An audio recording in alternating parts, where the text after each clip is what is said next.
Right, so good evening everyone and welcome back to another exciting episode of the Critical Thinking Experience. Hopefully this week we won't be so stifling. Last week the first half was a bit difficult given a complete lack of airflow in the room. But this week we have a door open, so in theory the breeze will just allow everyone as the students walk past will waft fresh air in. So as long as the beating pulse of the university, the student body, is around to look after us, we will be fine. If it turns out all the students decide to go home to eat dinner, well, it's not going to make any difference whatsoever. So, let us begin. And today we're going to begin with a short video clip about appeals to authority. You showed that man, Pepperdine? Everything as it should be? I don't think there's anything to worry about that. Now, you say you've had a little difficulty breathing at night.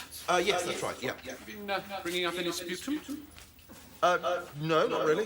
The yellow or green in your phlegm? Blood? No. Bit of tightness in the chest? Yes, a little, yeah. Headaches? But apart from the children, you mean? No.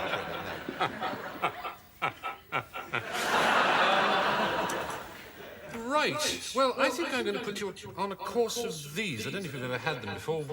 20 times a day.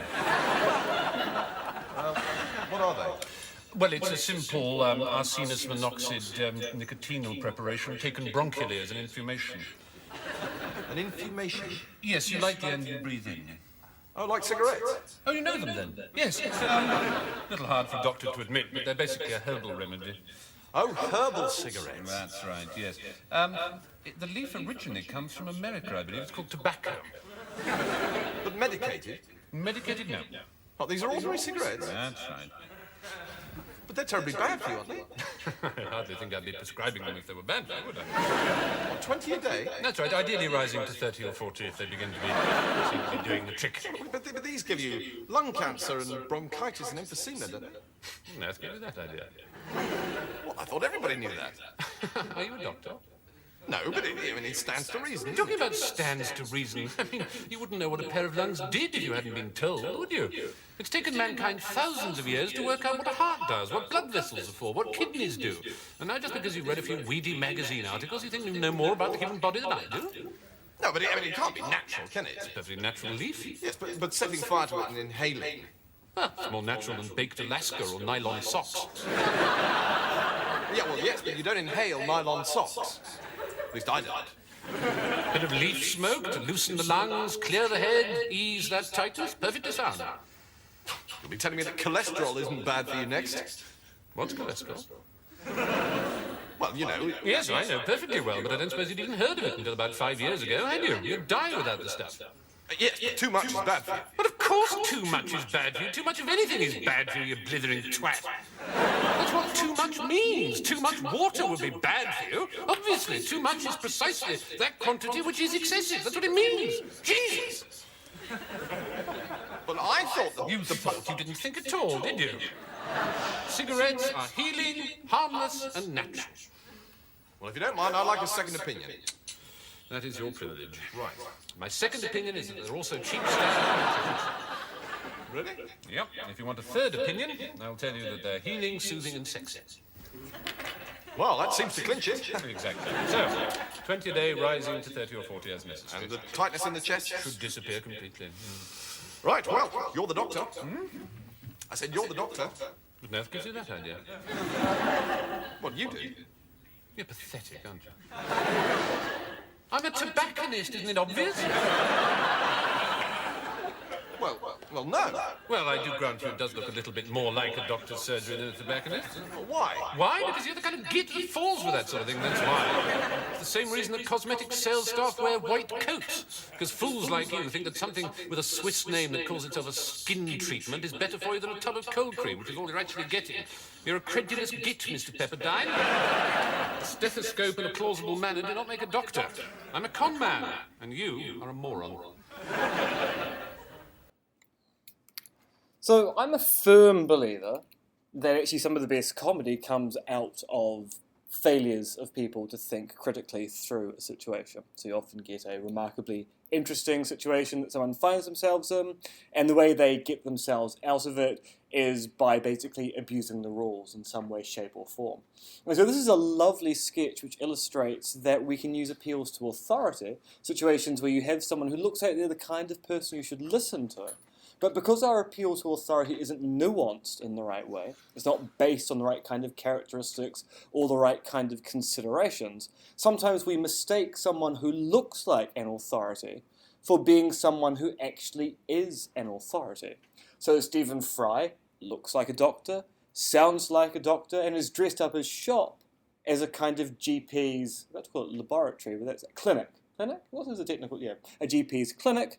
And yet actually what it is, it's a tobacconist. He's simply presented the information in a way which makes Hugh Laurie think he's going to see a doctor, although you have to wonder what the backstory of that is when you decide to call into your local tobacconist and actually get a checkup. There's one often comedy also suffers from if you think about the joke too long, you go, well, I can't kind of see how it even got to that particular point where he'd be in there making some particular claim and it just all goes haywire at that point.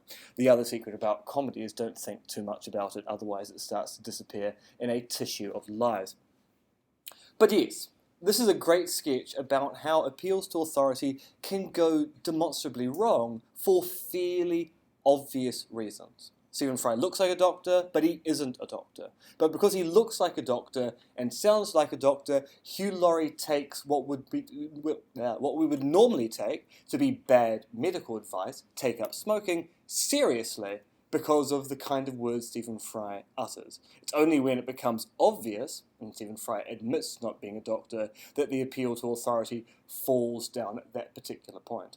And I think it's quite telling, the point about cholesterol, because there are lots of fads that we hear about in what we call the marketplace of ideas, where we will know something about, say, a particular drug that's just hit the market, or a particular treatment which pharmac are being edged to consider in some way, shape, or form, and yet often we know about it because of there being non-traditional appeals going on in the background, i.e. we know about it because there's a vested interest at work, rather than, say, a scientific claim actually motivating our interest. We might talk more about that later on in today's lesson. So yes, we're going to be looking at what we call arguments from the source. Because when we hear arguments, by and large, we hear them from people. Sometimes you might find them written down in a book where there's no obvious author. We possibly are going to live in a future where robots are going to argue with us, or complex artificial intelligences are going to respond to us in some way, shape, or form. But by and large, when we encounter an argument, that argument comes from a person who, like us, might be a remarkably impeccable critical thinker, or like some of our friends, families, and most of our sworn enemies, someone who couldn't think their way out of a paper box. And so we have to consider that when we hear arguments can come with a whole lot of fallacious elements, i.e. they can fail to have the right kind of logical structure, which means if you believe the premises, you believe the conclusion, or they might be based upon a tissue of lies, or controversial claims that one person thinks is quite sensible, but other people, when they hear it said out loud, go, I don't know why you would think that. And of course the fact that sometimes people lie. So from time to time, and I'm sure this doesn't happen particularly often, from time to time, people are dishonest in their dealings with other people. They say things that they know just aren't true, and they try to get away with it. And because it doesn't happen particularly often, we're always startled and surprised when it turns out that, say, a particular politician who said one thing actually acts in a different way, or when a particular headmaster of a school ends up having behaved in a way which isn't very headmasterly with respect to their students. It's always a surprise when these things occur because it's so rare. But we need to be on the lookout for the rare dishonest behaviour that people engage in all the time. And if you believe dishonest behaviour is particularly rare, have I got an election to sell you coming up in less than a week? I'm actually quite curious to know what life will be like for us in a week's time when we come back to our critical thinking course. After the election, by that particular point in time, Winston Peters may have decided who's going to form the government, although sometimes he would like to keep it going for as long as possible. I imagine if given the chance, he would make it last 3 years. But we'll come back and knowing what the political landscape is looking like, and also knowing to a certain extent, although not absolutely, what recent revelations about what the government may or may not have been doing have actually had on the voting public in general. When we come to stats, it'll be quite interesting to talk about the level of undecided and traditional non-voting voters and whether those numbers are different this election than they were in previous elections. And some of that might tie back to the leaks and revelations of the last few weeks, or some of that might tie back to the enroll the in vote or rock and roll the in vote campaigns that have been going on as well. And when we talk about causation, we'll come back to this as well, because actually working out what causes an event and what might cause a government to be formed is actually much more complex than most people think it is. But that is work for several weeks' time. Today, we talk about arguments from the source. So to remind you where we left off last time, what we're looking at now are fallacies. Fallacies are arguments which are bad, but are nonetheless psychologically persuasive, i.e. these are arguments which they either fail the logical task, or they fail the material task, but for some reason, people believe them nonetheless. Now, sometimes people believe them nonetheless because they don't know about the logical task or the material task. So they're merely psychologically persuasive because the people who deal with these arguments on a day-by-day basis don't know how to deconstruct and evaluate said arguments. But sometimes these arguments are persuasive even to people who think they know a little or a lot about critical thinking. And in those situations, the psychological aspect of why do people believe arguments of this type really is quite fascinating. Why is it that Nobel Prize winning physicists will sometimes endorse the thesis of intelligent design when other Nobel Peace Prize winning biologists reject it? So why is it that some people might accept a claim outside of their own field of interest, whilst experts in that particular field go, no, don't touch that idea with a barge pole? And there are sort of big questions to go to where information comes from, how we evaluate it, and why sometimes people evaluate things in faulty ways. And we're going to talk more about that stuff as we go through today's lecture. So I'm going to start off with the favoured argument of the politician, since we are in election week, the ad hominem argument.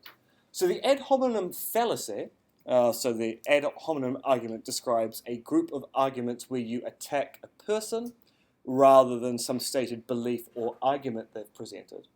The ad hominem fallacy is a species of the ad hominem argument that goes, look, you've put forward a particular view and you've provided some reasons for accepting that view. I don't like the colour of your tie, ipso facto, your argument must be complete balderdash.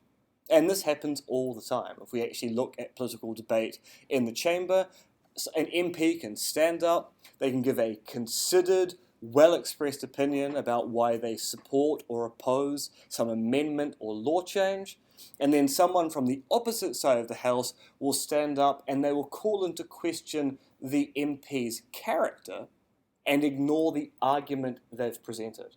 And that's what we call a fallacy, for the sheer fact that if you present an argument for your position, your argument deserves to be looked at in the kind of depth that critical thinking requires of us. We need to go, well, okay, so the argument indicates there's going to be some conclusion. That conclusion is either entailed by the premises or it's strongly suggested. Okay, does it have the right kind of structure to entail or strongly suggest that particular conclusion? Yes, it does. Okay, let's have a look at the individual premises and see whether it's the kind of thing a reasonable person would actually believe. If you shortcut that by then going, well, Mr. Jamie White, your tie is yellow, which makes you a member of the ACT Party. Ipso facto, I can believe nothing you say. You are committing a fallacy at that point. Jamie White, the leader of the ACT Party, may have well-considered arguments for his particular views. If you ignore the argument and only attack him because he's a symbol of far-right libertarian thinking, then you haven't engaged in critical thinking. You can still think of him as a symbol of far-right libertarian thinking and engage with the arguments he's presented and go, actually, that argument does work, or, no, actually, as I expected, that argument is no good. But you need to analyze the argument rather than simply play the person. And there's a whole variety of different ad hominem fallacies. There's the abusive form, where essentially you call in to question someone's character and therefore dismiss their particular argument. So the example I've got here, given once again we're in election week, Colin Craig thinks parents should be able to smack their children as part of a good parental correction measure. But Colin Craig is also the kind of person who thinks the moon landings might have been faked. So, what's the conclusion of this argument? But if you think the moon landings have been faked, then anything you say is suspicious. Yes, so we're basically going, look, if you have these particular kinds of views, it doesn't matter what your opinions are, we're going to ridicule you for having those opinions. Is that a good reason for being suspicious of someone's views?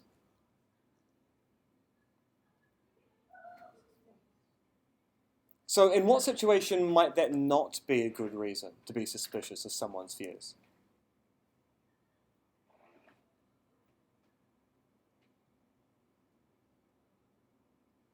So if Colin Craig came up to you on the street and said, I think that parents should be able to smack their children, by the way, I also think the moon landings were faked, what would your reaction be to Colin Craig making that wonderfully complex sentence? Would you shake his hand, take a rosette, and then go off and vote for him in the upcoming election? No, you find all his arguments tied by the brush of the later one, which isn't very sound. Yes. So in a case where Colin Craig just states outright, oh, by the way, I think that we should be able to smack children. By the way, I also believe that the moon landings were possibly faked. I should point out that Colin Craig is the rare individual who has no opinion on the moon landings. He didn't say they were faked. He simply says that because there's a controversy, it's possible they were faked, and he'll look into it eventually. So I can't wait for Colin Craig to write his expose book, which indicates the moon landings weren't faked after he's given it due consideration. So this is one of those classic situations where you might go, well, Colin, the burden of proof actually indicates that you probably should think that the moon landings weren't faked, given that's what most people believe. Even if you haven't investigated it, you can appeal to kind of popularity here by saying the burden of proof is on those who make the radical claim they were faked. We'll talk about appeals to popularity later on today. But if Colin Craig advances an argument as to why the ban on smacking should be repealed, is it right to dismiss his argument merely because he doesn't have an opinion upon the moon landings? Why not? Since I see some heads shaking. Why would that be a bad reason to dismiss? They're unrelated topics. They're not even related to each other. Yes, for one thing, you can be a conspiracy theorist who believes that the moon landings were faked, or a conspiracy theorist who believes that the moon landings weren't faked. And that can be completely unrelated to your views on social welfare, or tax fraud, or the legalization of particular Class B narcotics and such like. So on one level, yes, you're right. If they're completely unrelated topics, why would we assume that just because he has some view about the moon landings, everything else he believes actually should be tarred with exactly the same brush? What else can we say about this particular example?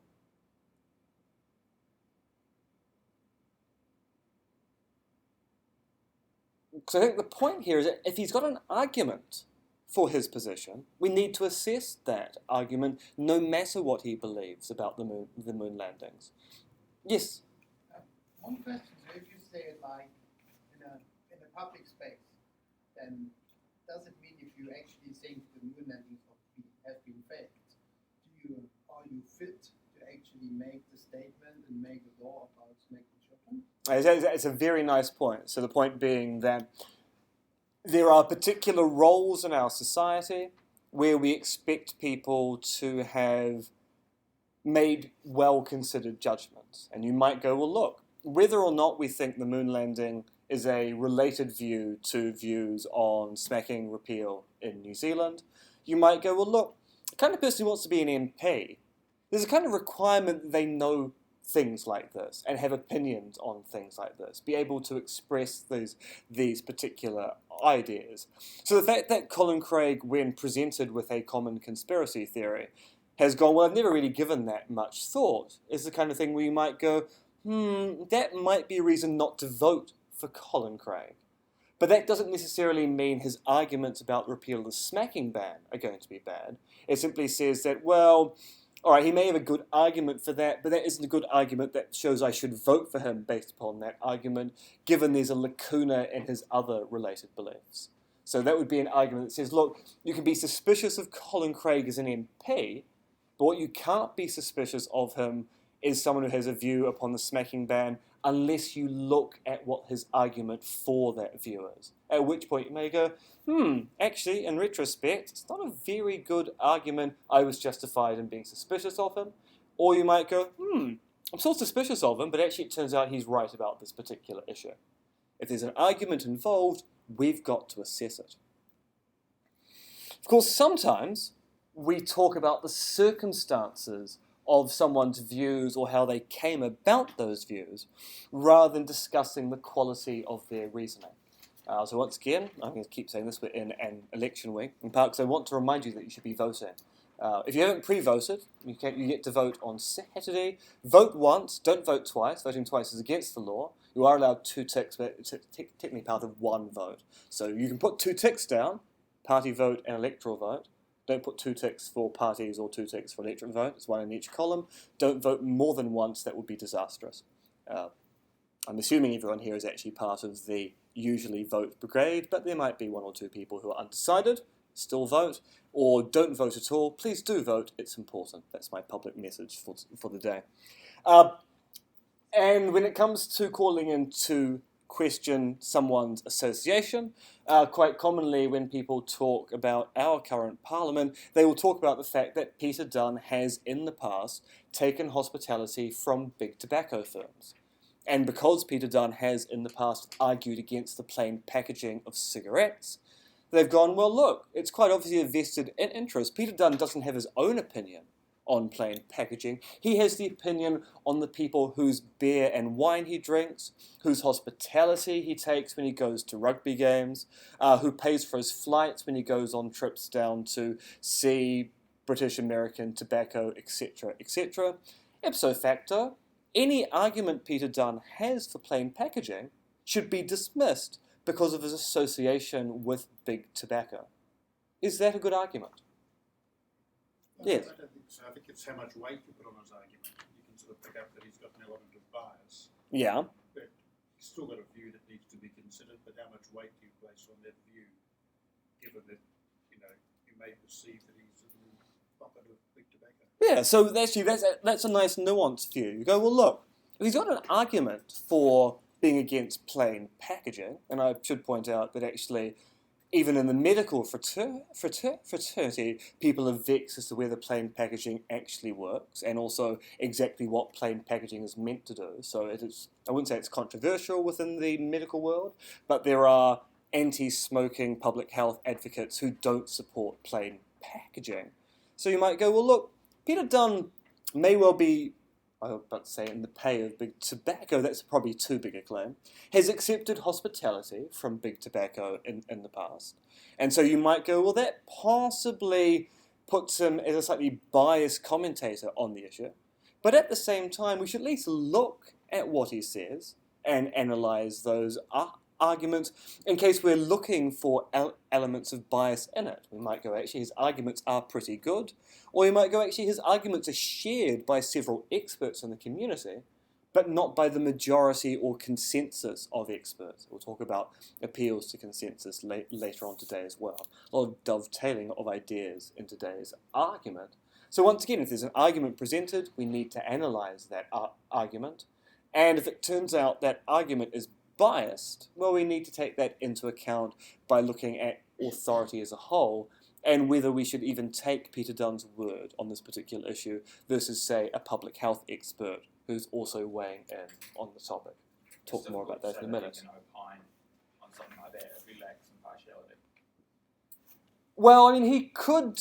I mean, so it's possible that he could be the kind of person who goes, look, I really, really hate anti-tobacco legislation because the evidence just shows it doesn't work whatsoever, and the only people who will socialise with me when it comes to expressing these views are the people who run the big tobacco industry. So I'm friends with these people just for the sheer fact they're the only people who will socialise with me given my bad view. So you kind of reverse the causality there. His opinion is, say, based on argument, but it's such a radical view that actually no one else wants to spend time with him. Only the people who work in big tobacco firms will actually. So why then, if you read like a newspaper and a financial article by a financial advisor, they always disclose if they own shares in particular. Oh, no, yeah.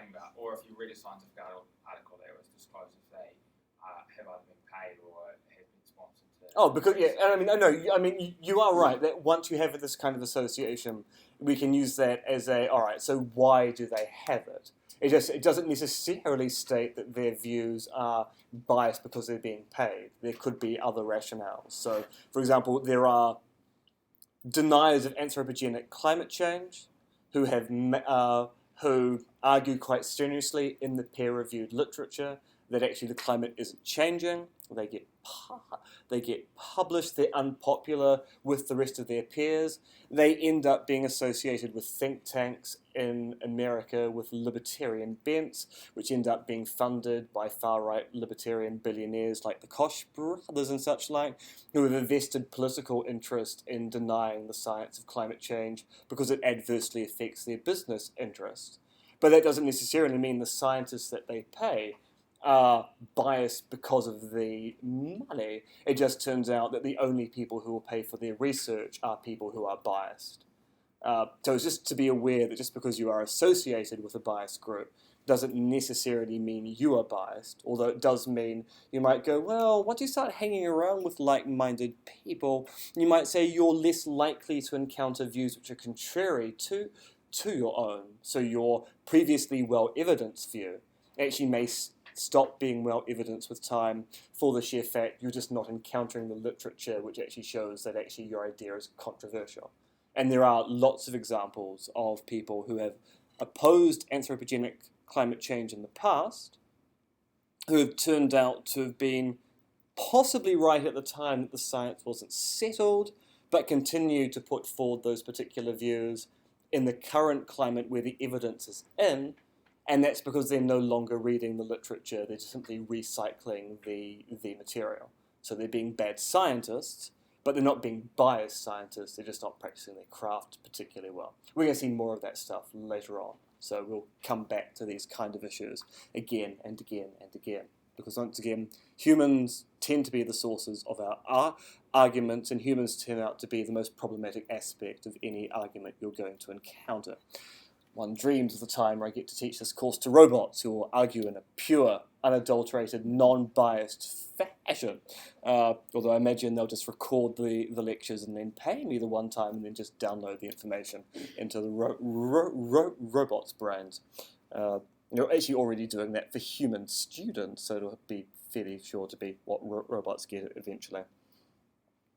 There's also the ad hominem form, which is what we call the hypocrisy form, or the Latin quoque for you too. I've got 2 commas there. I'll fix that up in the edit. This is basically what you say is inconsistent with what you do. Therefore, I'm not going to do what you say. So the argument I've got here is you argue vehemently and persuasively that I shouldn't leak sensitive private data to the press, but I won't have a bar of it. You leak sensitive data to your pet journalists all the time. So I'm quite clearly thinking here about Cam Slater, who is quite, I think, justifiably annoyed that private correspondence of his has been leaked to a journalist and been published in a book, and has gone to the High Court for an injunction to stop any more of this data being disseminated. And you might say that's a laudable thing to do. He's standing up for the privacy of the individual. But we have to remember that at the very same time he's doing this, he is currently in court for leaking the private data of a business person that he defamed online for a prolonged period of time, having obtained via some kind of theft the contents of this particular person's hard drive. So at the same time that he's saying, don't steal my data and publish it, he's trying to argue that he's a journalist and is allowed to steal other people's data and publish it. And you might go, well, that's a bit of hypocrisy from you, Cam Slater. Ipso facto, I'm not going to follow your argument here, but it may well turn out that Cam Slater has a good argument for protecting the privacy of individuals from journalistic publication. It just turns out he can't stop himself from doing the very same to other people. And there are nice examples of this in the medical literature. In the 60s, when the Surgeon General warning in the US came out that smoking was bad for you. And so you would get situations where you might walk into your doctor's surgery and the doctor would be lighting up one of their cigarettes going, so, are you considering taking up smoking? Because I really would recommend, well, that's good, that you don't. It's very, very unhealthy, and I would recommend that anyone ever do it. I might have to have another one of these afterwards. And that was the case of hypocrisy. Now, of course, sometimes hypocrisy is going to be understandable. Smoking is an addictive trade. It's not really a kind of business you engage in. It's an addictive habit. So you might well go, look, I know smoking is bad, and I would never start again, but I'm addicted now. So it's actually very hard for me to stop. So you should listen to what I say as a warning. Don't take up smoking, even though it's quite obvious that I can't follow through on that advice myself. And that's the argument that, sometimes people are hypocrites, but they might be hypocrites for psychological reasons rather than a lack of critical thinking. Sometimes it's hard to break the habits of a lifetime, but you can warn people from taking those habits up. And so the fact that someone doesn't act in the way that they say you should act doesn't necessarily count against their argument for that particular position. It just shows they may not have the strength of character to be able to carry through on that argument themselves. Now, not all ad hominems actually end up being fallacious, because sometimes arguing against a person's character is quite legitimate. And this happens in the court of law all the time. If, say, one of you has accused me of breaking into your house and stealing the charger for your laptop, because I'm a very high-stakes criminal when it comes to my criminal endeavours, and it goes to court, then defence counsel may decide, well, let's call into question the person's ability to be an eyewitness to this particular event. So it turns out that you wear glasses, and your glasses were broken at the time that the burglary occurred, which meant that your vision was fuzzy, and thus any humanoid shape basically fits Matthew's profile. And also it turns out you were drunk at the time, so even if you had been wearing glasses, your ability to see people and recognize them in a particularly cogent manner would go right out the window. And also you were on hallucinogenics at the time. So you're just seeing thousands of Matthews all over Auckland as you were driving about the place and going to the pub and having parties and such like. So all these things considered, by showing that you are a drunk LSD blind person who wasn't wearing their glasses at the time of the burglary, that indicates you're not a very good witness when it comes to saying that Matthew Dentith was the person who stole your power charger for your laptop at that particular point in time. Now that's kind of an abusive ad hominem there. That's saying, look, you're no good at being an eyewitness, but it seems to be legitimate in the case of the court, because in the case of the court, it isn't an argument you're presenting. You're not arguing that on the basis of my senses, I saw Matthew break into the house and take the MacBook charger. You're simply saying, look, I assert I experienced a particular event, and defense counsel goes, actually, no, we can show that there's reasonable grounds for saying you don't have the right capabilities to express that as being true. I.e., you were drunk, you're on hallucinogenics, and you weren't wearing your glasses at that particular point in time. And that would be a legitimate case of calling into question someone's character and showing actually they're not a good witness. But that's the point. We're not dealing with an argument there, we're dealing with testimony. And testimony is not based on argument, it's based upon the input of your senses. And if we can say your senses aren't particularly good, then actually that may be an ad hominem, but it's legitimate in that particular case. Sometimes ad hominems aren't actually directed against a person, it's simply putting forward that there's an inconsistency in your arguments. So it's a kind of saying, look, you are being inconsistent, but it's doing it in a more charitable way by saying, well, look, you believe this thing, and you believe this thing here. And if you believe position A, you really shouldn't believe position B, because position B is incompatible with position A. So really, you've got to make your mind up here and choose one position over another. So this is an example from literature. You believe that violent offenders ought to face longer prison sentences, but you should not believe that because you've conducted a lot of research showing that violent offenders can only be rehabilitated by being integrated into their own communities. It is good research, and you always say you believe the results of it, so you should give up your belief in longer sentences. So what's going on in this particular example? Someone help me out.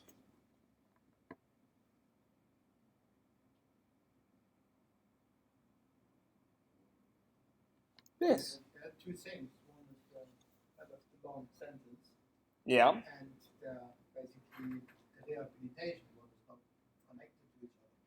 Or because rehabilitation is after the sentence most of the time. Yeah. Okay. So does you want to add on to that? Or expand upon it?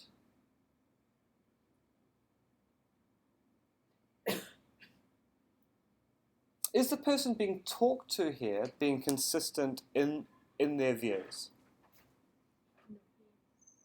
Yes. All right. Someone ought to explain to me the yes answer here. Saying we've done research into the facts behind it. All right. So the argument's going. Look, you believe that violent offenders ought to face longer prison sentences, and then the arguer, the person who's giving the speech at this particular point, said, but you shouldn't believe that because, and then presents what they take to be a counter argument to the first stated position. So there are two positions here. Violent offenders ought to face longer prison sentences versus the contrary view, which is that, look, research indicates that actually the best way to rehabilitate people is to get them back into the community, which is to say that people shouldn't face longer sentences. We should actually be looking at reducing sentences and integrating people. Then the argument goes on to say, look, if you believe position A, you shouldn't really believe position B. And if you believe position B, you shouldn't really believe position A. So you need to give up your belief in one or the other. Now, of course, the problem with any kind of ad hominem of this particular type is you're not entirely sure where they're going to fall on this. You might get the person who goes, well, you know, my views on longer prison sentences are just more basic to my being. So I'm going to give up on the research. I'm going to say, actually, my research is a bunch of nonsense, and I'm going to stick to the longer prison view thing here. At which point you might go, well, that wasn't what I was expecting the person to do. Yes. Sorry, you hit. Yeah, that's right. No, doesn't mean that they believe that the violent offenders, or that person would want the violent offenders to be rehabilitated. It just says they believe that violent offenders will face longer prison sentences. All right, so this is the argument that Whereas goes. the research is showing that violent offenders can only be rehabilitated by being integrated in their own communities. So maybe it's their belief that violent offenders ought to face longer prison sentences, but that person doesn't care that they're rehabilitated. Okay. That's how I'm reading it. Yeah, but they may not be mutually exclusive anyway, because Correct. the things that aren't put there, for instance, is society, for instance, willing to have an unrehabilitated offender with them, because you don't sort of go into prison and then come out and be rehabilitated. Rehabilitation takes time, and the question is, does society want those people living with them who are violent offenders? I mean, we know most people don't want them living next door. So even though the research shows you can only rehabilitate them out in the community, this person may still say, but we've got to keep them locked up because the community don't want them there. Correct. So you're saying the Yes, emotion so overrides the facts. exactly. So there could be different arguments for the same, and this person could say, I think they should stay in jail longer, just because I know the community, but it wasn't said there. The community don't want them around, and we're only ever going to rehabilitate them if we leave them in the community, but who wants to be attacked? Because the public has got to buy in, it's not the person who states them. So both things may be true. Okay, does anyone want to respond to that? Well, yeah, it may be that in order to have effective rehabilitation, releasing them to the community, you do need to keep them in prison for a bit longer. To have that sort of transition period with a cold turkey, by keeping them a bit longer and then going through the remedial rehabilitation work in the community, you'll get a better outcome than saying, well, look, they're in jail, we'll reduce the thing to 2 years rather than 4, and then put them back in the community. That may not be good for the person. So it could easily be justified. Keep them there longer, and you'll get a better result when you put them back in the community. The premise here is that they actually are staying in jail until they then get integrated into the community. So the sentence itself is actually they're concluding that you should give up your belief in longer sentences. There could be other ways that this could be resolved. Other factors are the deterrence is not mentioned that either. Some people think that a longer sentence is a deterrent. I'm not really sure that's true, because I'm not sure how many people think about the sentence as a deterrent when they commit a crime. And the other fact is that, to take into consideration, is you don't leave prison and then start rehabilitation. The process of leaving prison, depending on the crime and the length of the sentence, is quite long. And there is a long process to go through. And you're not just taken from being in a single cell on your own to some safe house somewhere. It's a long, can be a long process. Anyone else want to add anything onto this? 'Cause this is a great discussion that shows the kind of nuances that go on here. Just carrying on there to say, therefore, we don't have to give up our belief in longer sentences, because we can still have the really long sentence, and the rehabilitation process has begun as part of that. They're not mutually exclusive, those two, is what I'm saying. Yeah, so I think what the interesting thing which is coming out of this discussion is actually a distinction we haven't really got into yet between contrary views and contradictory views. So a contradictory view is, if you believe this thing, you cannot believe this other thing, because if you believe this thing, it renders the other thing false. So, for example, if you believe there exists a God and you also are an atheist, I go, well, that's a bit of a contradiction. You can't believe gods exist and also go, no gods exist. It's like saying there are 5 pink elephants in the room and there are no pink elephants in the room. Either there are pink elephants in the room and no one else is seeing them, or there are no pink elephants and I'm suffering from a psychological break at this particular point in time. And no one seems to want to tell me one way or the other. A contrary view, however, is simply something that goes, well, look, you believe this thing, say that longer prison sentences are what we need, and you can have another view, which is, rehabilitation needs to start earlier. The best way to do it is to get people back into the community. They're not mutually exclusive. There are ways to run them both at the same time. You might have prison release work programs for the like, or talk about different ways of running parole, where people have short periods of parole and they integrate back into the community while still technically being in a prison term. So it's not the case if you believe one, you can't believe the other. It's more the case if you believe one, it just makes the belief in the other view seem on slightly shakier grounds. And often when we're engaging in this kind of ad hominem argument against someone's view, what we're doing is not saying, look, you believe 2 contradictory things, that's stupid. We're going, look, if you believe this thing, why do you believe this other thing over here?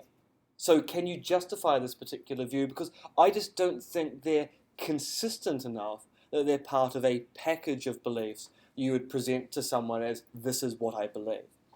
So in this particular case, we're not saying they are mutually exclusive. The argument that's been put forward by the arguer, and I'm not necessarily endorsing the arguer's position here, is if you believe the former, that violent offenders ought to face longer prison sentences, that makes your belief that integration into the community is the best way forward seem slightly shaky. It seems a little bit contrary to that particular view. It may not be contrary if you finesse the argument in just the right way, but at the same time there are questions here, how can you believe both without providing more of an argument for one or the other? And that's a legitimate move to make. When you go, well look, your views don't seem consistent to me, can you explain them? That's the purpose of an ad hominem of this particular type. Yes, in the contradictory case, it's obviously ridiculous and someone needs to give up their view. But in these more nuanced examples, what this should lead to is a greater debate. There are, of course, what we call inverse ad hominems, where rather than attacking someone's character, deportment, or characteristics, you praise them. And you get a version of the ad hominem fallacy, which goes something like this. And for those of you who have worked in a business place, this particular example, I suspect, will be very, very familiar to you. We had a very smartly dressed, well-spoken young woman in here yesterday, and she explained why we needed a new water cooler in our staff kitchen. She obviously put a lot of time into her presentation and was very interested in what we were trying to achieve here. So I reckon we should follow her advice and make the purchase. Is that a good argument? Why not, for those of you who are shaking your heads? Why should we not be buying a new water cooler based on the information presented? Because none of it's related to needing cool water. It's all about a nicely dressed lady who spoke well. She's got nothing to do with that. And also that who cares if she's very interested in what we do here. She's only interested in selling the water cooler. I mean, that's her job. Yeah? Anyone want to add on to that? No? There's no traits of a water cooler that is sold to you in that.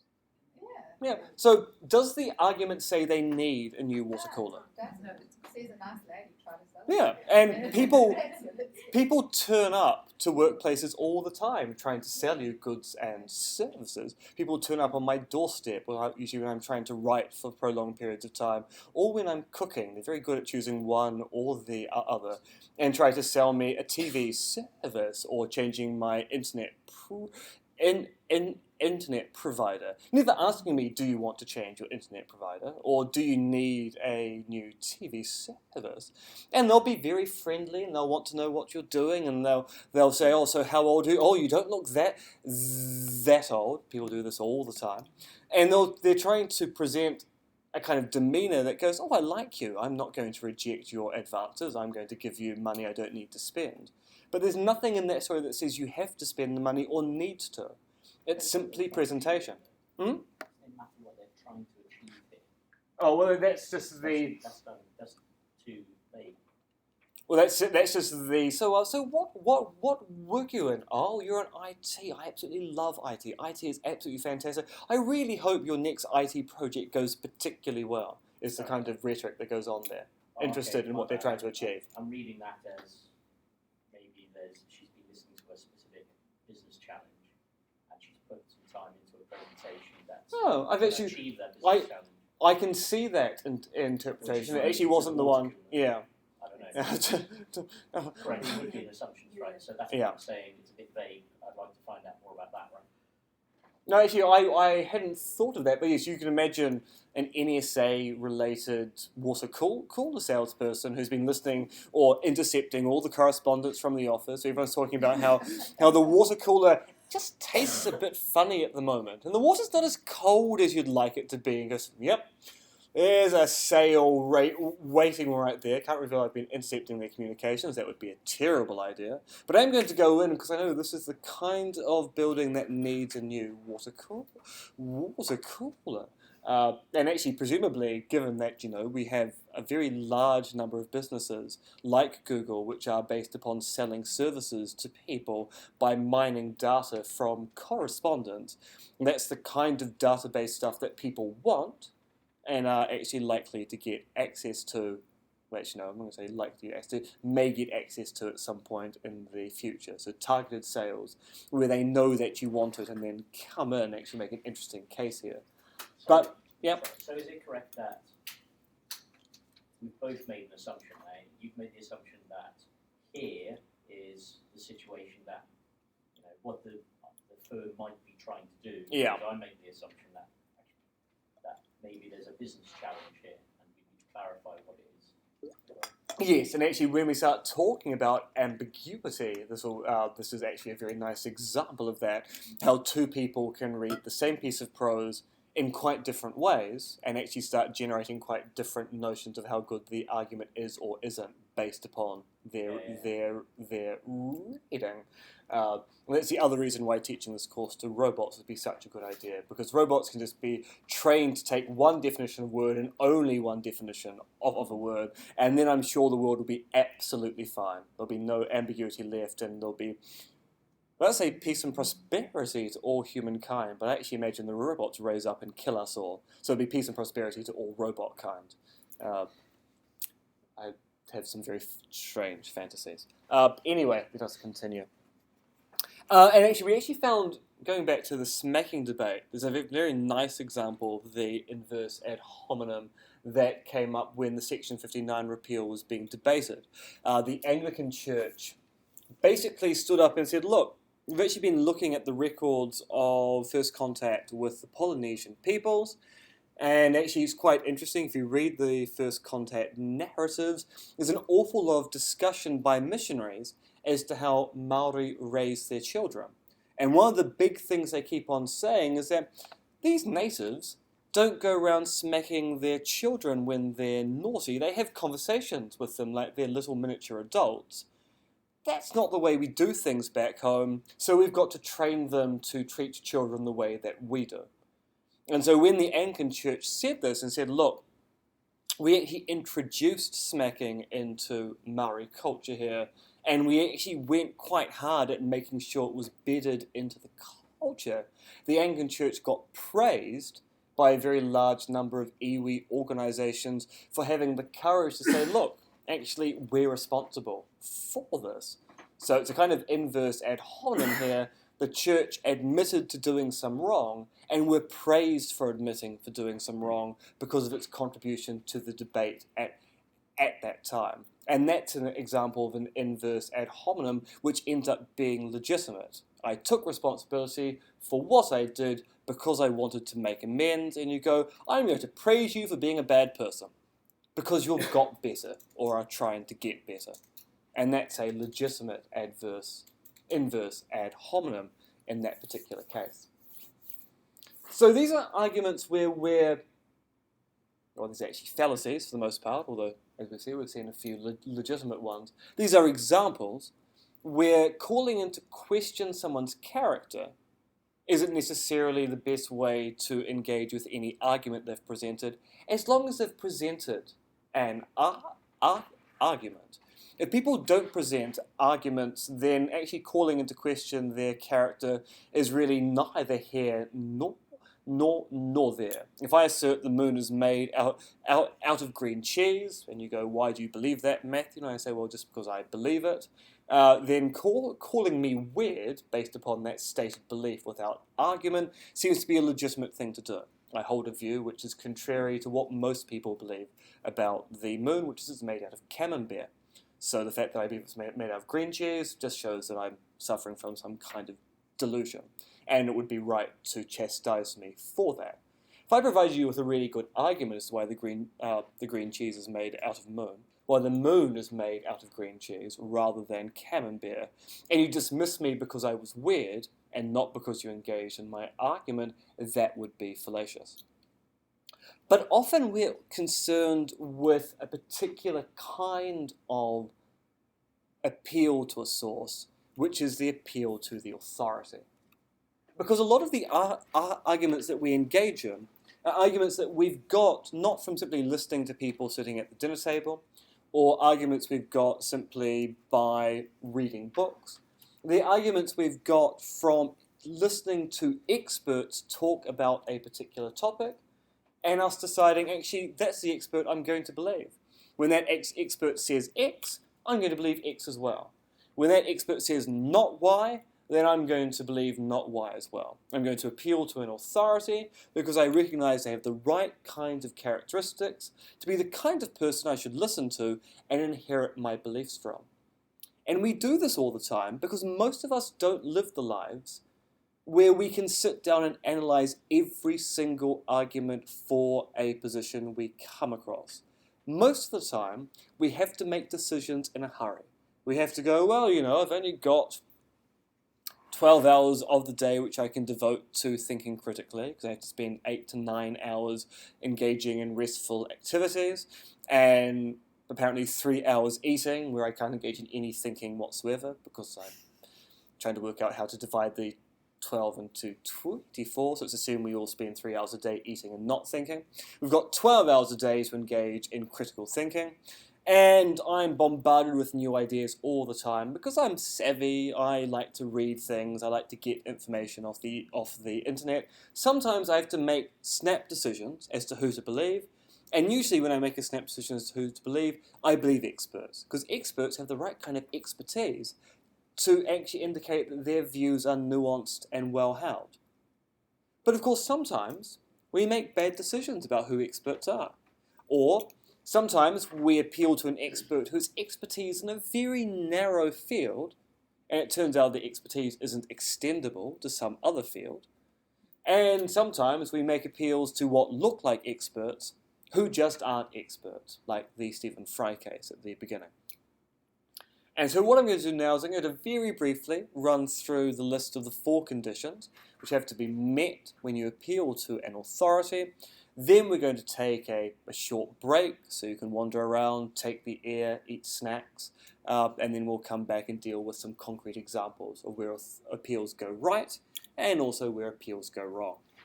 So, when we appeal to an authority, there are 4 conditions that must be met. And they must all be met before an appeal to authority is going to be legitimate. So each of the 4 has to be true before we can say the appeal is good. The first is we have to be appealing to a genuine authority in a field relevant to the truth of the conclusion. So if we're going to appeal to experts, we have to make sure they're the right kind of expert. If you want to make an appeal to views in cosmology, you want to be appealing to a physicist rather than, say, your local carpet cleaner. Unless, of course, it turns out your carpet cleaner moonlights as an award-winning physicist at the same time. You want to make sure your experts are the right kinds of experts. You want to make sure that if you're going to get a checkup, you appeal to a doctor, but a medical doctor, rather than coming to me at the end of the class and saying, look, my heart rate's a little bit skew at the moment, can you recommend something? I can recommend things to your heart's content, but I'm not the right kind of doctor to appeal to. You also want to make sure that there's consensus in the field of experts you're referring to. So if you're going to appeal to an expert, you want to make sure that that expert is the kind of person who's largely in agreement with their peers.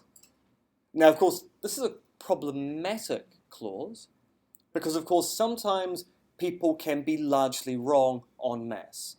Probably one of the best examples of recent note is the cause of stomach ulcers in men.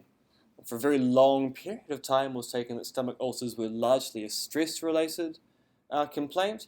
And so if people had stomach ulcers, some of which could get very, very serious, you were told to rest and relax. Actually, it turns out they're caused by a bacteriological or viral infection? No, bacteriological. Yeah, bacteria. Is it H. pylori? Yeah, it is. Yeah, H. pylori, and can be treated with antibiotics. Someone actually suggested this back, I think, in the 1930s, and was ridiculed at the time. And thus people spent about 70 years suffering from stomach ulcers they didn't need to. So it turns out that actually everyone was largely wrong. But the reason why we appeal to a consensus is that they are the ones who hold the status quo, and thus it is normally quite reasonable to expect that those views are well evidenced. Sometimes they aren't, like H. pylori and stomach ulcers turned out to be. But in most situations, appealing to a consensus of experts is better than referring to one rogue expert. Because you have to ask, why is that one rogue expert not part of the consensus? Why haven't they persuaded the rest of their peers to shift their view? Once again, this is a very nuanced position, and actually it's much more complex than I'm actually making it sound. And actually it sounds a little bit complex anyway, so it actually does get worse when you go into the literature. The third one is quite obvious. The expert must be testifying honestly, i.e., they must actually be saying what they believe rather than saying what they're paid to believe, or saying what they think is true but haven't really done any research into the literature because they're afraid of finding out what might happen if they do the necessary spade work. So you need to make sure your expert is actually being honest about their opinion rather than actually being paid to have it. And the final one, if you're going to appeal to an expert, you cannot use that appeal to dismiss an argument. I.e., if someone has argued for a position, it may turn out they're right. So there were 2 clinical researchers in Australia who were fairly convinced that stomach ulcers are caused by a bacteriological infection.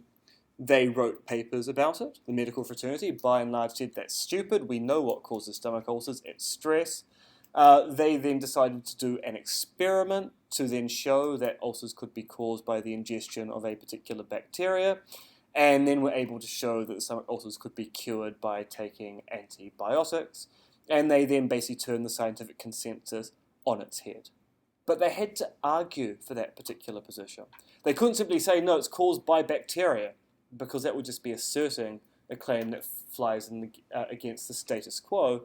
They had to provide an argument that says, look, it's caused by bacteria, and here's our mechanism as to how it works, and also our mechanism to explain some of the cases where people have had stomach ulcers and another complaint, taken antibiotics, and both things have cleared up at the same time. This looks like there's some kind of causal pathway here. Ipso facto, we're challenging the status quo with an argument, rather than simply going, no, you're wrong, we're right. So if there's an argument involved, you've still got to do the work to analyse whether the argument is any good. And then, of course, it's the history of scientific change over the last few hundred years. People coming up with radical new ideas and then going, all right, my radical idea kind of needs to be supported by some kind of argumentation, present that argument to the scientific community, and the community goes, well, this seems like a really stupid idea. Well, hold on, actually, that follows from that, and that's quite plausible. And that claim, which looked remarkable, actually is plausible when you think about these particular things here. Oh, we were wrong, you're right, you are the new status quo. That ideally is how science works. Doesn't quite work that way, it takes a lot longer. Historically, it took about 120 years to go from a geocentric notion of the universe in the West, where we took it that the Earth was at the center and the sun went around it. Scientific evidence was advanced to say actually the sun's at the center, the Earth goes around it. It was 120 years later before that became the orthodoxy. So it takes a lot longer than the story I'm trying to tell actually occurs, and the H. pylori example is a great one. It took about 15 years for that to become the new status quo, but in theory that's the story of scientific change, based upon understanding how appeals to authorities work. So, with that kind of prophetic and slightly doom-laden utterance about the slow nature of scientific change, let us now take a 5-minute, actually, so let's come back at 15:15 on that clock. That gives people time to wander about and do what they please, and also gives me time to eat my dinner. So be back here in about 7 minutes. Thank you.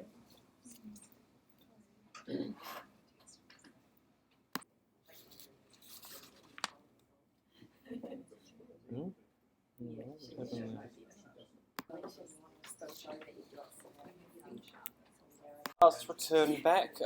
Rather than call out the roll and put on my school teacher voice, I'm going to hand the roll around, and you can mark yourself as being present or absent. If you mark yourself as being absent, that would just that would be weird.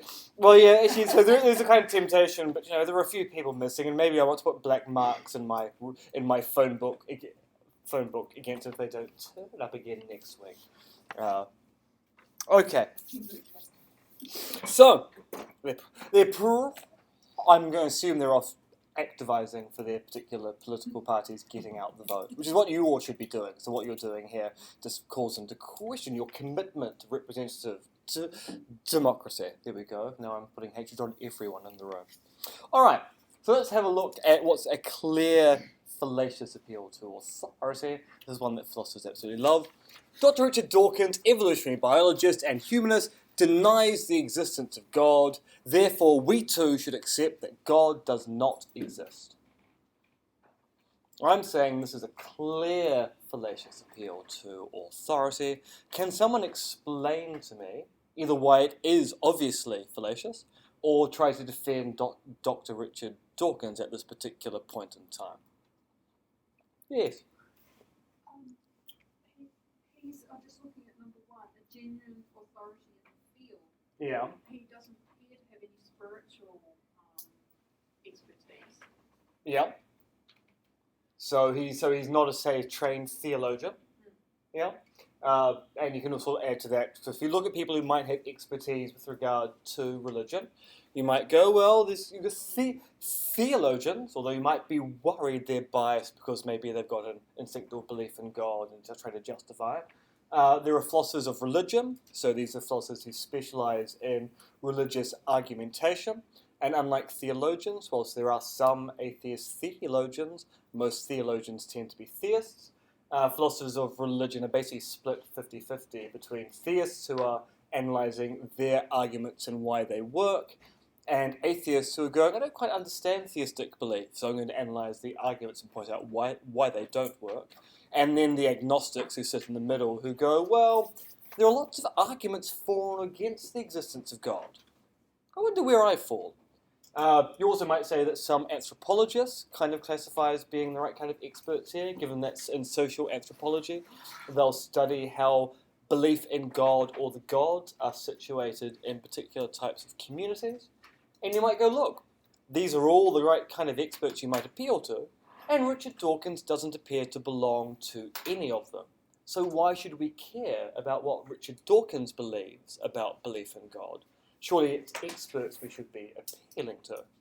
So that's one kind of response people might make. Anyone want to either oppose that or add on to it? Well, for a start, he's expressing his beliefs as opposed to the facts, right? That's one thing. Yeah. So he might not. Yeah. Evolution. So he might not believe in God, but why would his lack of belief in God be in any way weighty for someone else's belief? Right. Yeah.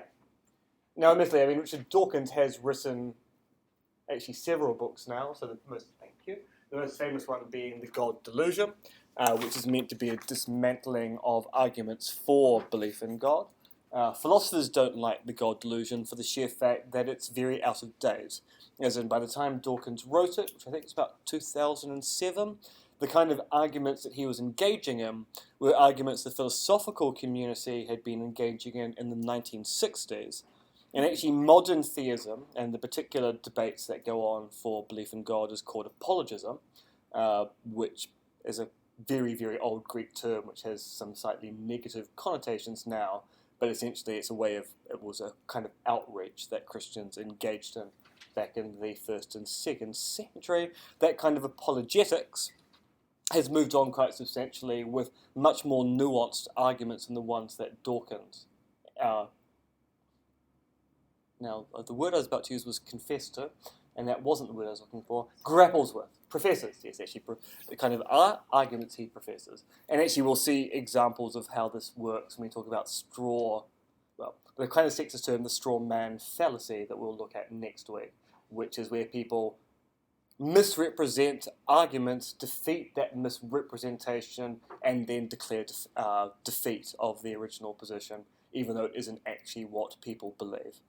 So the notion is that Dawkins is not just not an expert, too many nots in that sentence, but also the kind of arguments he's engaging with are just slightly out of date, and actually needs to engage with the modern literature, and then things become slightly more messy.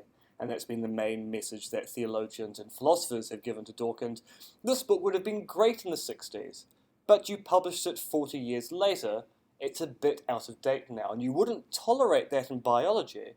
If someone wrote a book about 1960s evolutionary biology, and then said it's quite obviously false, therefore intelligent design is correct, so you shouldn't be doing the same thing for theology. You should grapple with what people believe now, not what people believe then. We'll talk more about that particular example next week.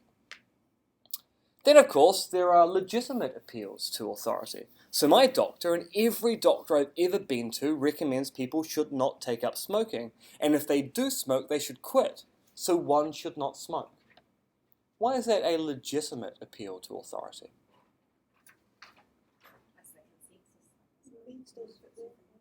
Yeah, so it meets the 4 criteria, one of which is the consensus. So it would be very, very, very hard pressed to find any GP that recommends taking up smoking now.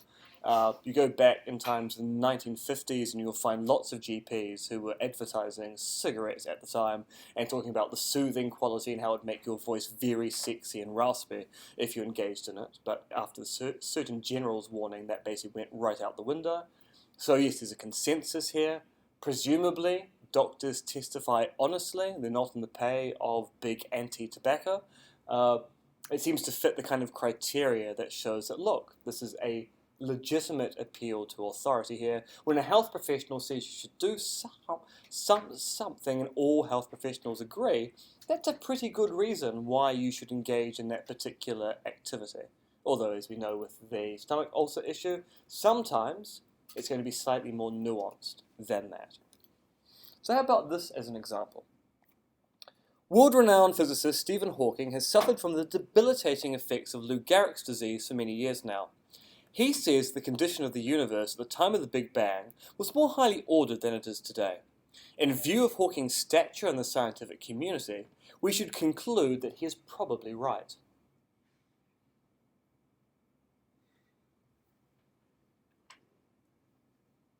Legitimate appeal to authority, or a problematic appeal to authority, or not quite sure? I might do this with a traditional raising of the hands, so having given you a few moments to collect your views, can I have hesitant hands up for legitimate appeal to authority? Hesitant hands up for illegitimate appeal to authority?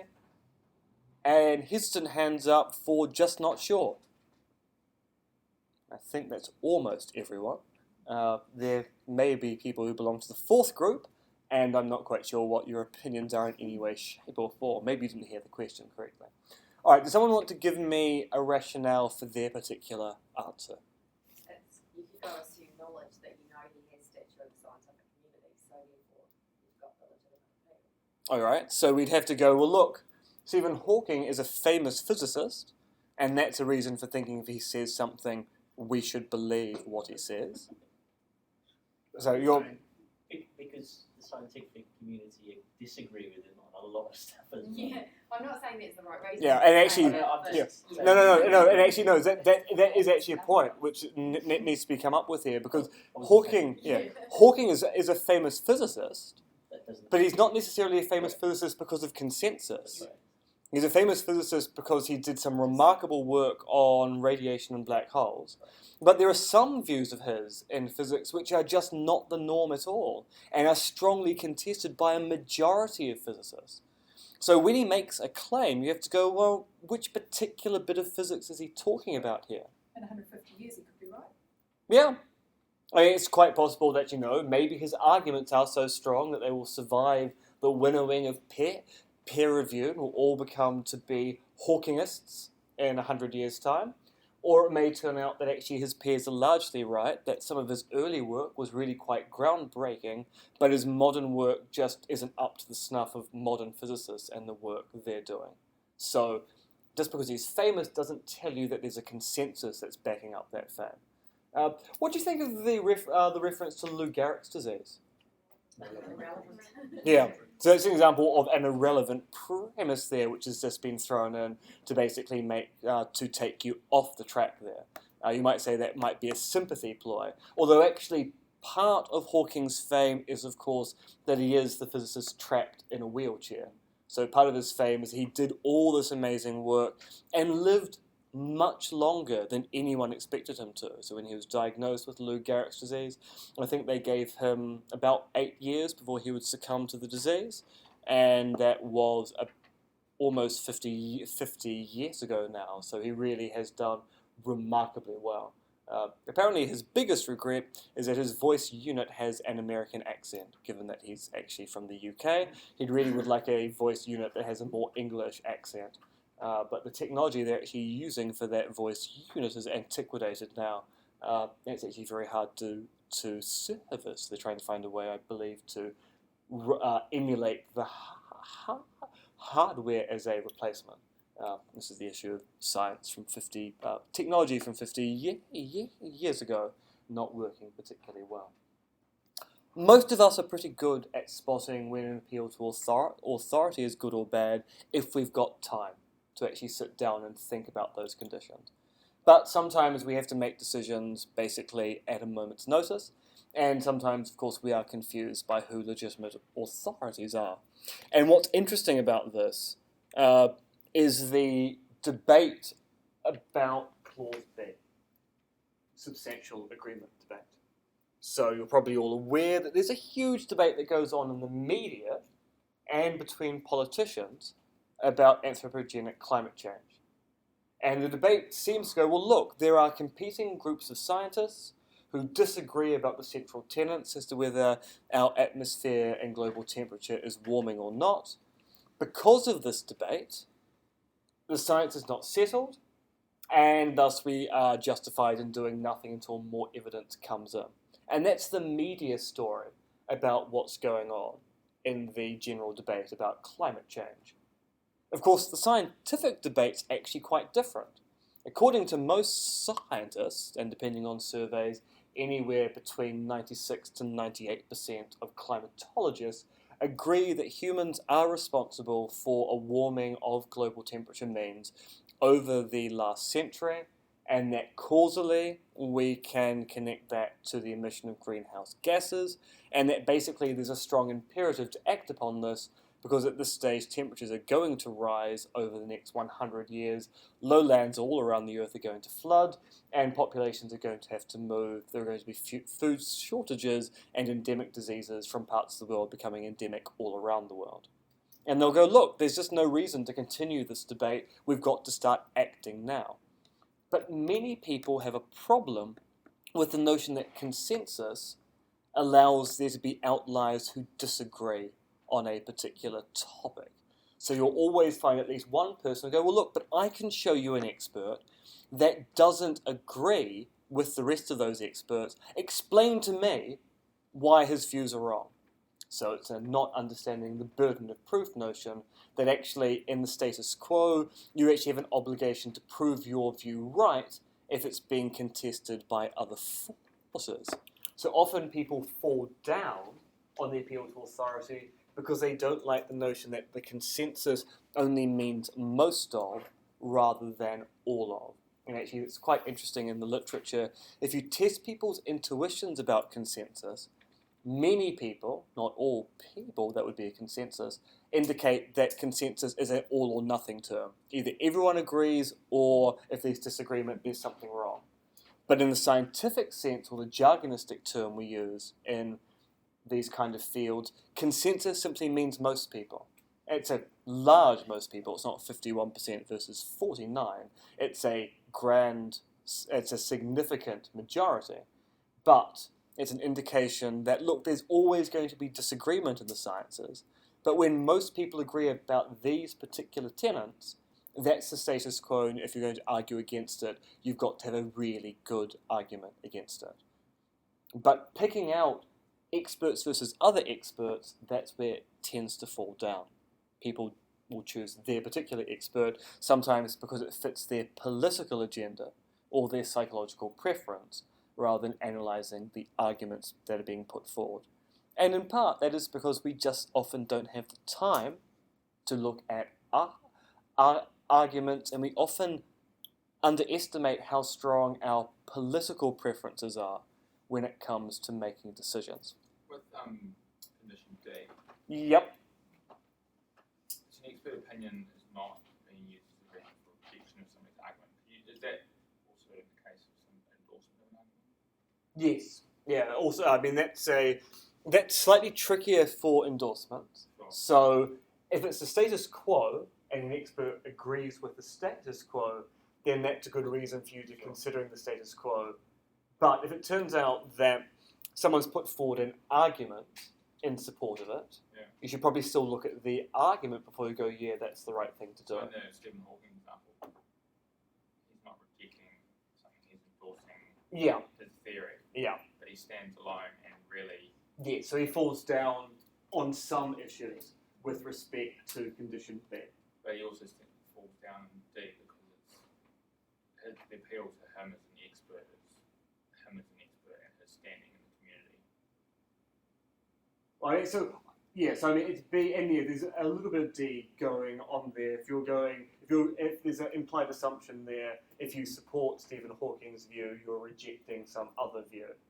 If you're going to be rejecting that other view, which is based upon an argument, then you need to actually explain why you're preferring the non-consensual view of Hawking with respect to the standalone view of Stephen Hawking. Sorry, I'll say that again. Because I just remember I've just contradicted myself. When you make sense of stuff at the time, sometimes this happens. The issue with the Hawking example, depending what the topic is, if it's a topic where Stephen Hawking is an outlier on a particular field, then he fails to be in substantial agreement with his peers, and by endorsing or believing Hawking's view, you are by extension rejecting the arguments that say that Hawking's views aren't particularly good. So B and D are linked. To the point where actually, on occasion when I've taught this course, I've actually kind of left condition D out. Because in theory, D should be fairly obvious. If someone puts forward an argument for a view, you've got to analyse the argument for that view, no matter who is speaking.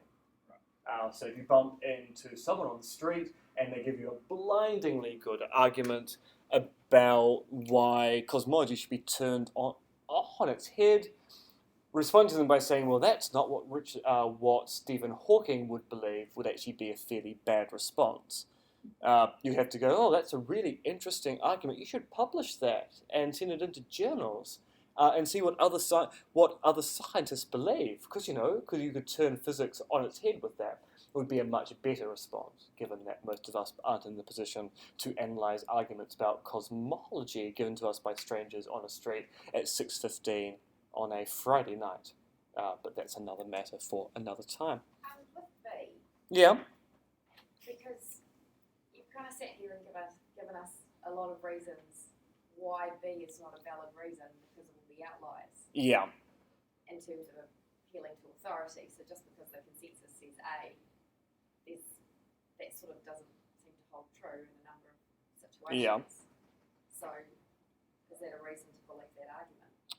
All right, so the problem with talking about B by saying, look, it's not always true, kind of gets us back to what we talked about in the first lecture, which is that any argument which entails its conclusion, it could turn out that the premises are implausible, but the conclusion's right nonetheless. So this is a way of understanding the appeal to authority. It says, look, you are justified in accepting an authority when A, B, C, and D are satisfied. It doesn't tell you that the view you've just endorsed is going to be correct. It just says it's reasonable for you to hold that view, and if someone says, why do you believe that? So, well, look, these four conditions indicate it's a reasonable belief for me to hold. And the reason why it's a reasonable belief for us to hold is because there are going to be lots of exceptions to each individual condition, B being the biggest one. Because whilst idealistically, If there's substantial agreement in a field, that means the people in that field are largely correct. And there's a kind of philosophy of science which endorses that by saying, look, if people largely agree in a research field about a conclusion and they've done the necessary groundwork, that probably means they've dug to the ontological truth of the matter, i.e. what they're saying is actually true about the real nature of the world. But most of us aren't in a position to know that particular claim. And we should all know of examples in science where people really did all agree about a particular field, and then it turned out to be completely wrong. But when it turned out to be completely wrong, it wasn't overturned by someone saying, you're wrong about that. It was overturned by someone saying, you're wrong about that, and here's the argument as to why. And so the experts were persuaded by an argument, and that's why D is in there. If an argument's been presented to oppose the status quo, you analyze that and then go, oh, actually my mind has changed too. And that's idealistic again, because in many cases a good argument falls on deaf ears, but at the same time it's also how things have worked in the past. It's just, turns out humans are complex psychological entities that have all sorts of non-critical thinking reasons for rejecting arguments. Philosophers like to live in an ideal world where robots make all the decisions, because we can understand how robots work. Human beings much more complex. That's why we invented the discipline called psychology, who study these things and make us very confused. So this is what the expert witness who is different to... Yes, yeah, that's a great point. So when we have expert witnesses in court, they are people who we take have the right kind of characteristics to make often complex claims. So expert witnesses tend to be people in a field that can explain some point of psychology that shows that even though he's mild-mannered and a reporter, he has a secret identity as a superhero at night, because he has the right kind of character that indicates he lives a double life. They're the kind of people who have the kind of expertise to be able to make those particular claims. And that's because, once again, they're meant to be in substantial agreement, they've got the right kind of authority, and usually they're testifying honestly. The expert witness case is actually interesting because D doesn't apply there. Witnesses are simply asserting something about the world as opposed to responding to an argument. But we're going to look at testimony, so we'll be actually getting on to something just like that in just a minute. I've just actually moved through time, so let me now move back to where we should be. Alright, here we go. So there are some interesting subspecies of the fallacious appeal to authority. There's the appeal to popularity, i.e. if everyone else believes it, I should believe it too. We might call this the appeal to peer pressure. This is the notion that just because everyone believes it, that doesn't mean that we should believe it too. In theory, we should be believing to the appeal to expert, the popularity of particular, experts who, actually I'm about to say expert popularity, but that indicates something the Stephen Hawking thing by extension is good, because he's a popular expert, therefore we should believe him. The reason why we appeal to experts is that we want to look at the people who have the right kind of qualifications, and if a view is popular in their community, we should endorse it. But just because it's popular amongst everyone else doesn't necessarily mean that we should endorse it. Although there is an exception to the appeal to popularity, that sometimes it is right to say, if this is popular, this is what we should get. Can anyone think what that might be in an election week? With the hint being election week. Yeah, if it turns out that a party gets most of the votes, then they are the popular party, and they deserve to govern as long as they can. So if we talk about the voting bloc not as parties, but as blocks, if the left are popular enough that they get 51% of the vote, then they deserve to try to run the country using whatever votes they can get.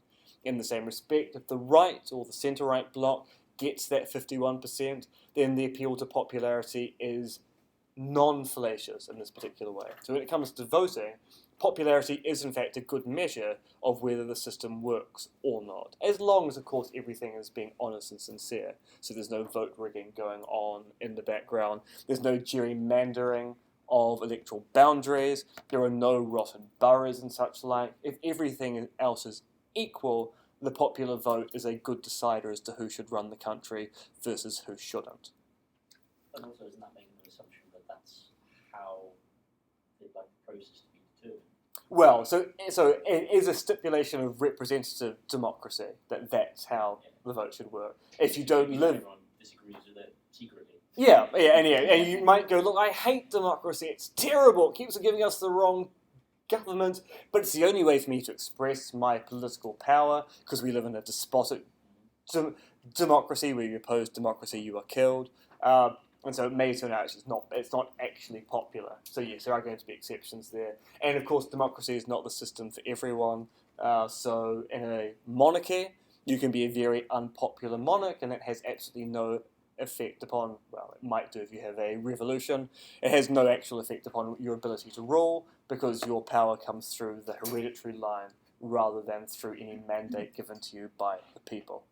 But in a democracy, an appeal to popularity is absolutely fine for certain aspects of governance. And the more proportional your democracy is, the better it's going to be. So the argument as to why FPP, first past the post, was a bad system was that it didn't actually give you governments that most of the people voted for, because there were safe electorates, and then you had large electorates where votes didn't count, etc., etc. And then, of course, you've got the appeal to traditional wisdom. Just because people have believed it in the past, that's no reason for us to continue to believe it now. You want an argument for that belief to be sustained, as opposed to simply saying, well, X did it, so I'm going to do it too. And all of us probably have a family member who has gone, we've always voted for Party X, my parents voted for Party X, my grandparents voted for Party X. If you don't vote for Party X, that's letting the family down, which is an appeal to traditional wisdom. And just because your grandparents may not be happy with you changing your vote is not actually a reason for you not to change your vote.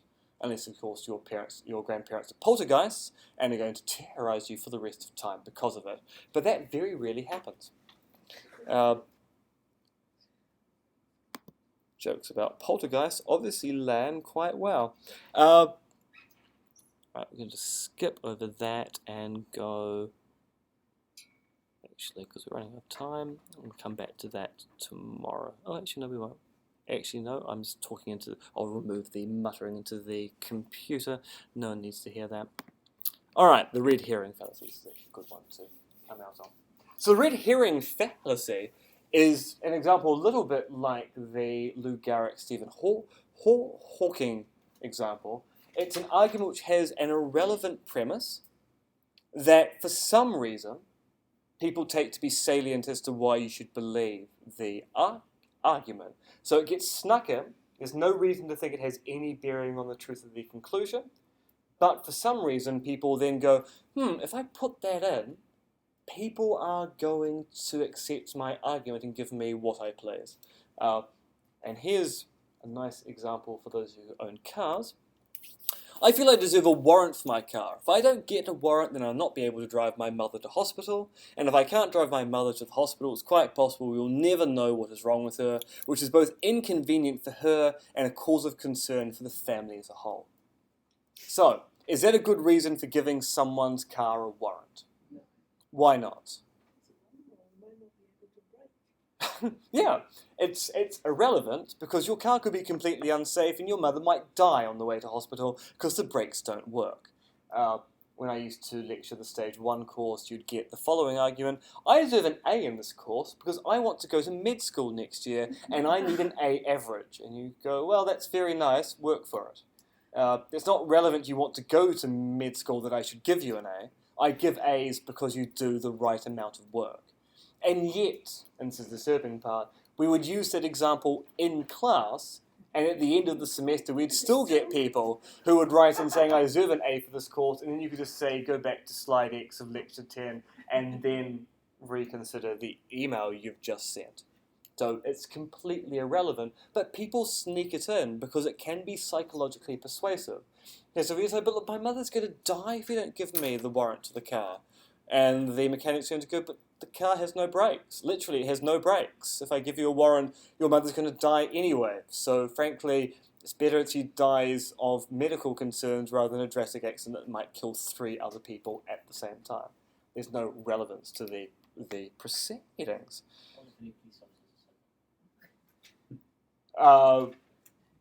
Said which particular bits? Oh, that last statement. Oh, no, I doubt you'd be allowed to. I think only philosophers are allowed to engage in thought experiments where police officers say, "No, I'd rather your mother died of natural causes than in a car crash." Police officers who say the other thing are liable to get into a very large amount of trouble. And of course, you also get examples where you've got premises which are irrelevant because they're absolutely redundant. So they actually just don't play any role whatsoever. And it's actually quite curious to know what to think of arguments like this. So Lek is a cat. All cats like to hide in boxes. Some dogs also like to hide in boxes. Therefore, Lek likes to hide in boxes. This is an argument which gets to the conclusion. Premise 1 and premise 2 entail the conclusion.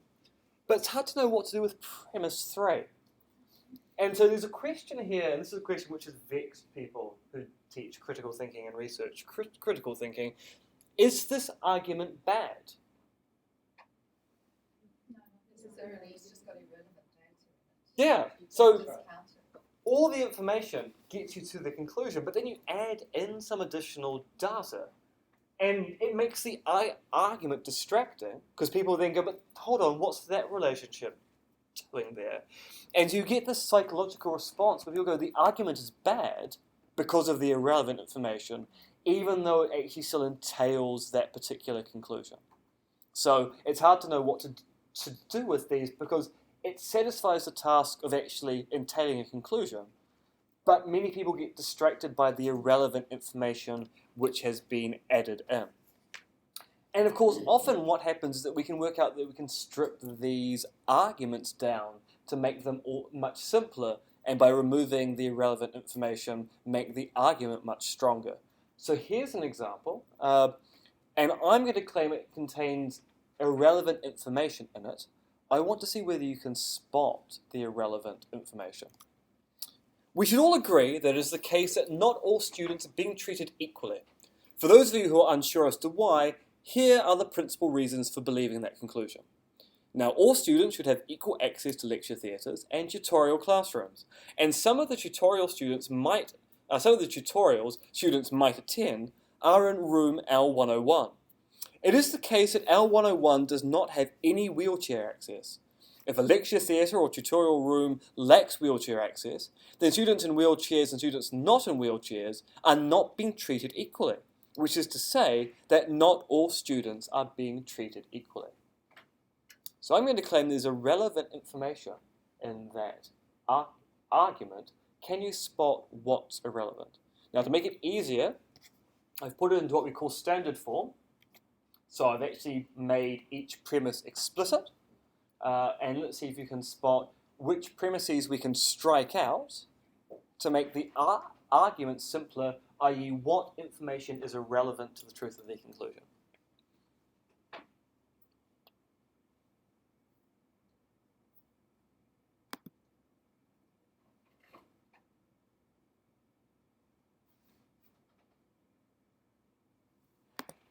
So, can anyone think, yes? Maybe P3, because it doesn't actually really matter if some tutorials are held in 101.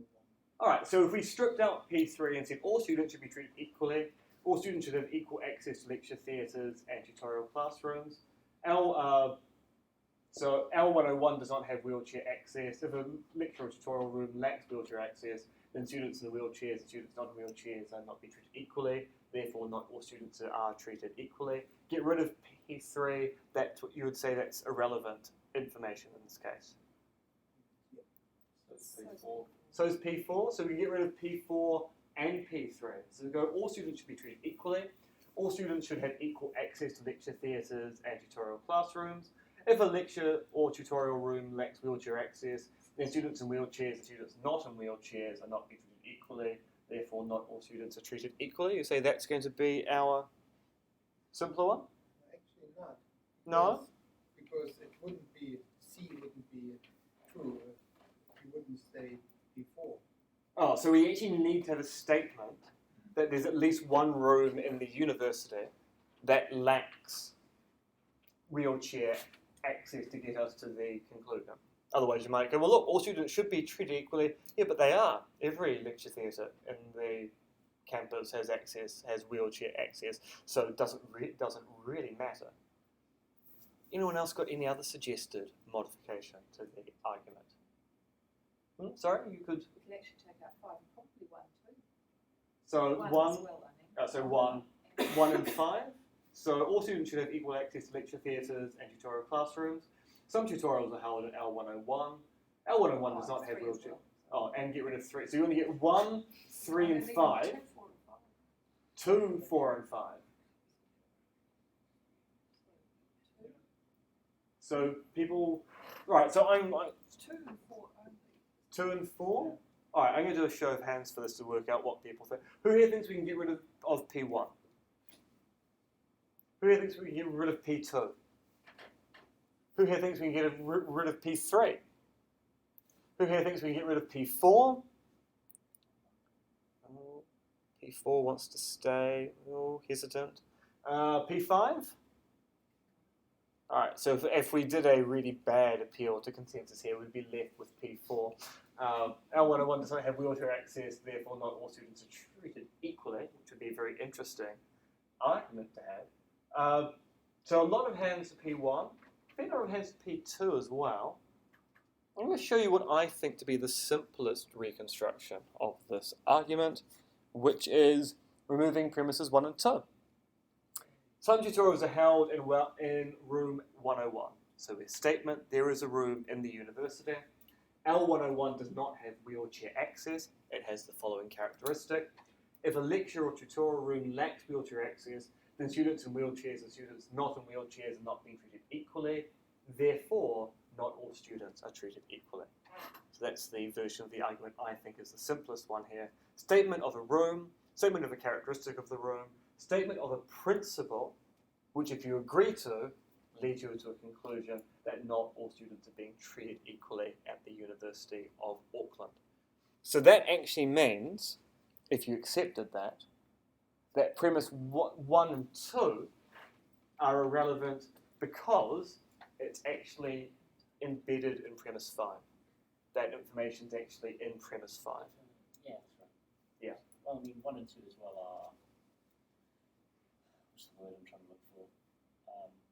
They're idealist statements. Yeah, they're a bit of rhetoric to get you into the argument, aren't they? Before you meet. But that's nothing to do with what they're trying to look at.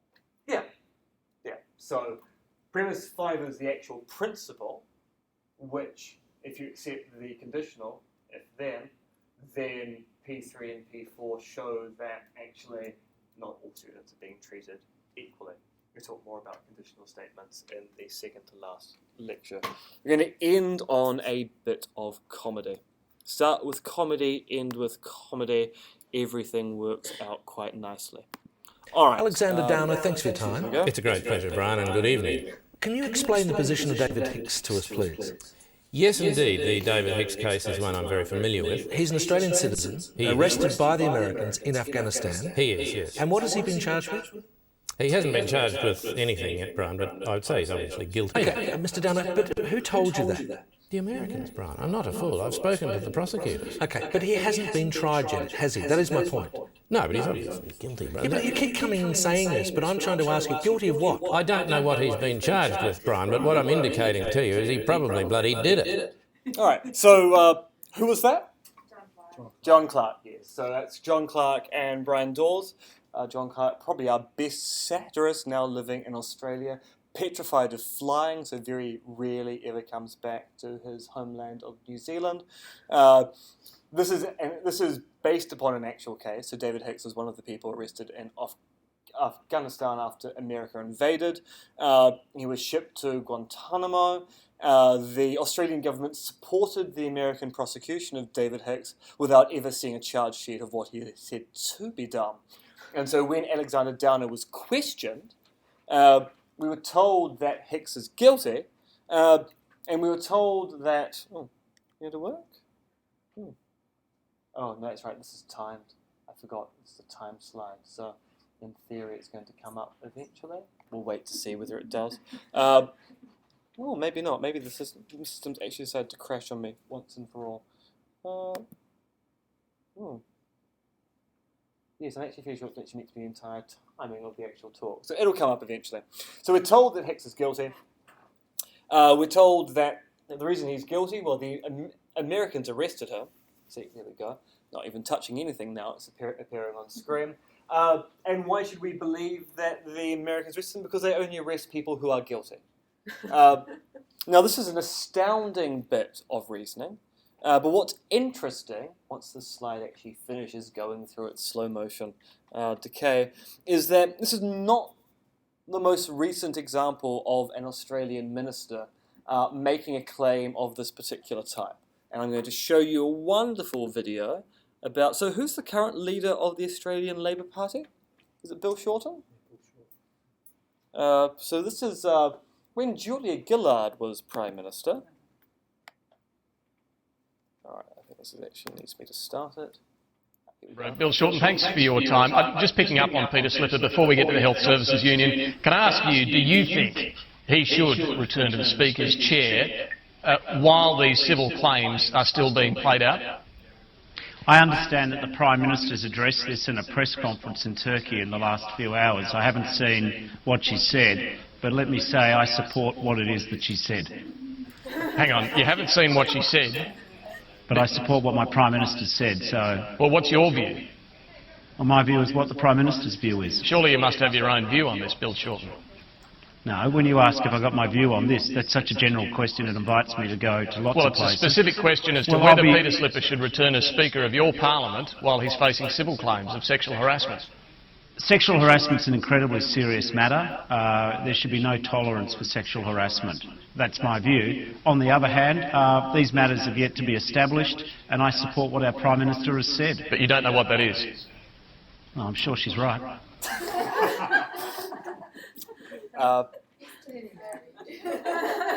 So that's what we call the fallacy of begging the question, which we'll be starting off looking at next week. A situation where there's a kind of implicit assumption about the answer embedded into the argument being presented, which is the kind of thing you find an awful lot in political discourse, but that will be next week's discussion. So you should probably now... Oh, the air conditioning's just turned off. That is a warning for us to leave, so please go home safely. Remember, if you haven't voted, we have an election coming up in just a few days' time. You probably have missed out on all the information about it. So I'll see you next week in what might be a different political landscape, but my suspicion is probably won't be.